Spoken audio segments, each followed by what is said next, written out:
Ja, hallo zusammen. Wir gucken, was das Leben uns heute mitteilen möchte. Der Brief von unserem Leben. Das heißt, ich nehme die Perspektive ein deines Lebens und spreche mit dir. Und ich bin gespannt.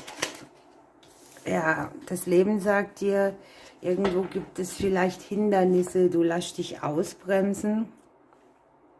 Suche mehr nach dem Alltagsglück, mache aus einem großen Hindernis kleine Teiletappen, um den Berg herumzukommen.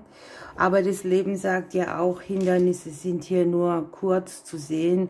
Du schaffst es hier, einen inneren Konflikt zu lösen, vielleicht auch ein Konflikt, wo du dir selber im Weg stehst. Ne? Also, dass du das Hindernis bist, dass du dich selber ausbremst und du wirst hier in kleineren Bereichen Schritt für Schritt schön weiterkommen. Kommunikation ist sehr wichtig mit deiner Umgebung. Du darfst gucken, wo du vielleicht zu viel in deinem Turm sitzt, Mauern um dich rum hast. Auch das kann ein Hindernis sein, dass man über die eigene Mauer nicht drüber kommt. Und schau da genauer hin, kläre dich da, wo du eventuell zu viel auch im Rückzug bist für dich selber, gerade im Bereich der Kommunikation.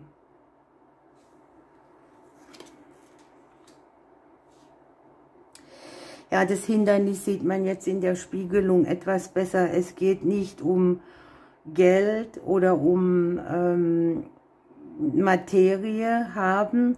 Es geht um dein seelisches Gerüst irgendwie, ne? Um dein Seelenleben, um deine Emotionen, die hier irgendwie durch irgendetwas gedeckelt sind oder vielleicht auch erstarrt. Und du kannst hier gar nicht so richtig gucken, wo überhaupt für dich der Schatz des Lebens ist, ne? Also dieses Ding, wo man einfach sagt, hier hast du eine Schatztruhe, ob du sie öffnest oder nicht, liegt bei dir, aber wenn du sie nicht öffnest, kannst du nicht sehen, was drinne ist. Also dieses sich zu trauen, auch über den Tellerrand zu gucken, den Segen in einer gewissen Situation zu entdecken, all dieses, da darfst du genauer hingucken, wo das bei dir sein kann, ne?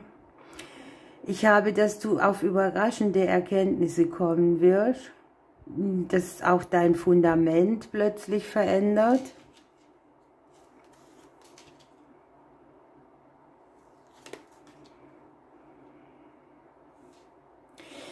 Für einige von uns zeigt sich das über den Beziehungsbereich, ne? Man hat irgendwie vielleicht Lust auf Partnerschaft und man geht aufeinander zu, aber auch wieder davon weg.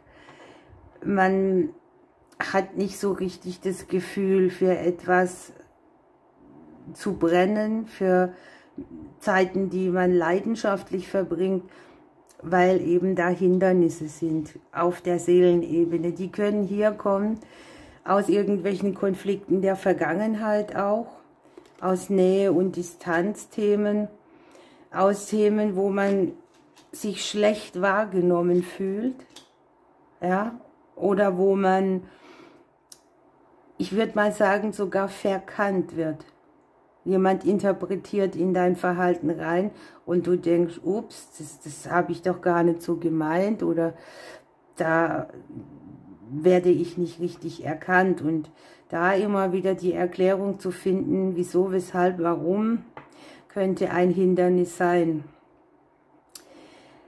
Ich bin da ein bisschen zwiegespalten, weil ich denke, diese ewige Erklären oder sich erklären, stimmt dann alles in der Chemie mit dem Gegenüber, würde das Gegenüber, wenn es empathisch genug wäre, nicht die Situation, ich würde mal sagen, friedlicher lösen können oder durch genaueres Hingucken. Ja, und hier habe ich die Lösung. Die Lösung hat damit zu tun, dich zu zeigen, authentisch zu sein, deine eigene Größe zu leben, die Dinge, die du als Schatz begutachtest, auch genauso zu behandeln. Das kann jetzt ein Mensch sein, das kann, was weiß ich, ein Instrument sein, ein Gegenstand, ein Tier, was immer auch für dich ein persönlicher Schatz ist. Darin liegt die Lösung, das zu fokussieren, wie reich du eigentlich bist. Gut, dann haben wir hier die Finanzen. Viele haben vielleicht auf der Seele das Thema Finanzen oder die Blockade, die durch das finanzielle Thema ausgelöst wird. Und ich habe hier eine klärende Situation, Lösungen im Bereich finanzieller Dinge, die dann auch wieder auf die Seelenebene wirken und irgendwie so was Befreiendes, das hier mitkommt. Das Leben sagt dir hier auch, arbeite mal an deiner Intuition. Das heißt, manchmal haben wir ja das Gefühl, wir kommen nicht so richtig dran an unsere Intuition. Wir blockieren uns, Entscheidungen zu treffen, obwohl wir längstens wissen, dass wir uns entscheiden dürften oder dass wir andere Wege wählen dürften. Aber hier liegt es eben so, dass du für den Weg oder die Option oder die Chance, die du für dich wählst, auch mal dich streitbar machen musst oder überlegen muss, wo ist mir zu viel Konflikt, wo brauche ich einen Ausweg, damit ich nicht immer diskutieren muss oder für mich einstehen muss. Also dieses sich ewig beweisen oder rechtfertigen oder so, das ist damit gemeint. Ne? Hier legt sich in das Herz des Kartenblattes, dass man irgendwie eine Sehnsucht verspürt und die Intuition, die sagt es schon lange und dann kommt der Kopf und macht das Ding unklar. Ne? Man überanalysiert, man zerdenkt die Sachen, man zerredet manchmal auch Dinge. Ja, und hier wird gesagt, arbeite an den Dingen, auch an dem, wie du dich gibst oder zeigst oder wie du damit umgehen kannst. Ne?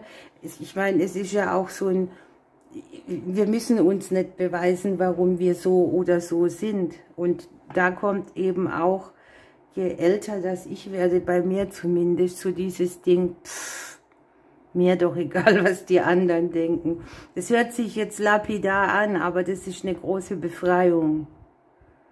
Ich muss mich nicht erklären und damit ich mich verwurzelt fühle, ne?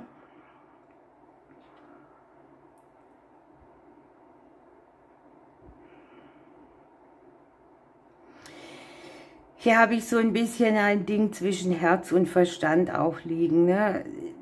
Das sind Entscheidungen oder Wege, wo wir wissen, wir dürften da mal agieren oder ändern.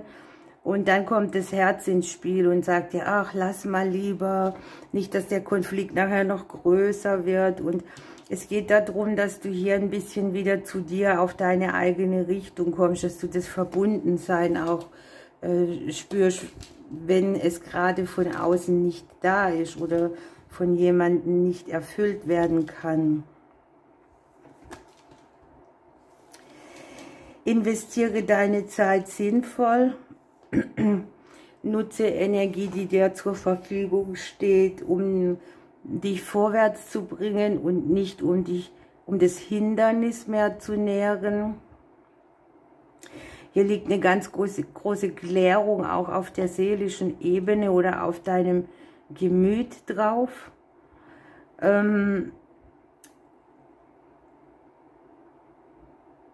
Ja, und die Zeit, die hier für dich gearbeitet hat, bringt dir hier eine Erkenntnis, wie du hier, ich sage mal, Ausgleich für dich selbst kriegst. Es geht nicht so sehr um die anderen.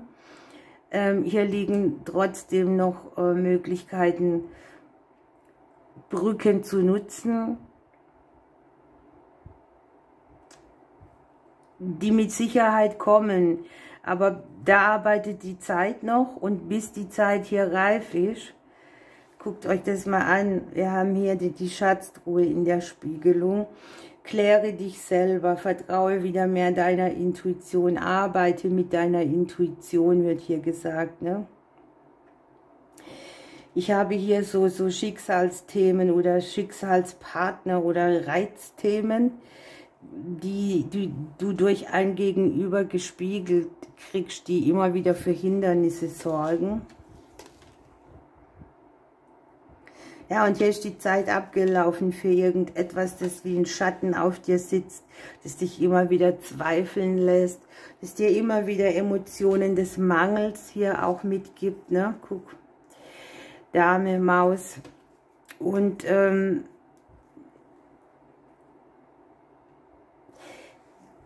ich sehe, dass sehr viele Prozesse hier zugange sind, die jetzt dran sind. Und da kommt keiner von uns drum rum. Und das Hindernis kann auch sein, viele handhaben das so, dass man Dinge aussitzt, ja? Dass man die Bewegung ausbremst. Aussitzen kann auch anstrengend sein, denn es macht dich nicht frei. Man wartet, man sitzt in einer Schleife, auch von Emotionen vielleicht, wo man denkt, Mensch, wann geht's denn weiter? Aber dass wir selber diesen Ritt machen müssen, dass wir selber die Bewegung vornehmen müssen, dass wir bestimmen, in welche Richtung unser Pferdchen läuft, ja, das kann man nicht endlos ignorieren.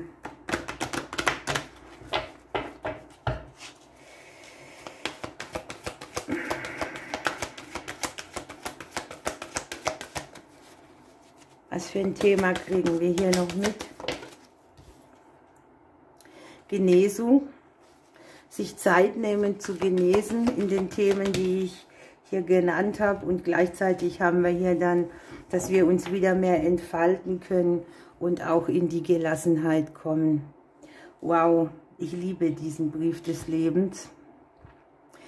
Ich bin am Überlegen, ob ich das mal in eine Aktion packe, aber das ist halt, ja, der Tiefgründigkeit halber schwierig, das so ganz günstig zu machen.